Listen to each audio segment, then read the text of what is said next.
Salve galera, aqui quem fala é o Joker. Vou fazer um segundo episódio do tutorial aí, né? Fogo de artifício, galera. Avisar pra vocês passarem no canal do... Beleza? Então passa lá, deixa o seu like. É isso. Falou, fique com o vídeo.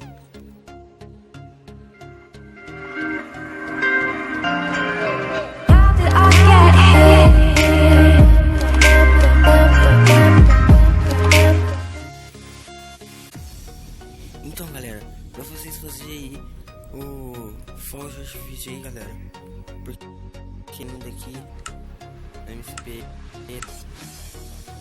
Então é isso aí, galera. Vocês vão ter que colocar um bloco aqui, pode ser qualquer um, galera, qualquer um tipo de bloco. Aí vocês vão vir colocar redstone aqui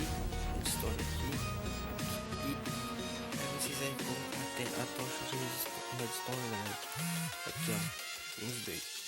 Aí vocês segue, galera,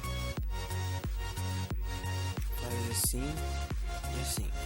Aí vocês vêm, coloca o nome mesmo, o distribuidor,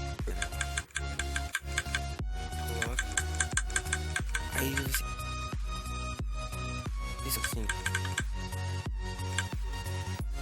Aí vocês vêm, pode pegar qualquer tipo de flecha aqui, galera, dessas coloridas, galera.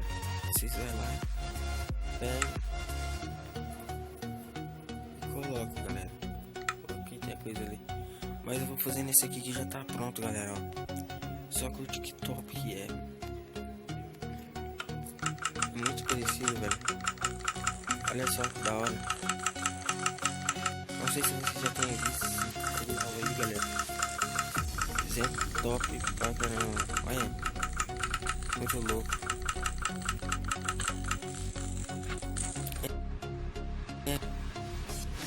Então, foi isso. Eu espero que tenham gostado aí. Deixa um like, vixe. Lagou, galera. Lagou. Lagou pra caralho, galera. Mas é isso aí, galera. Deixa um like aí.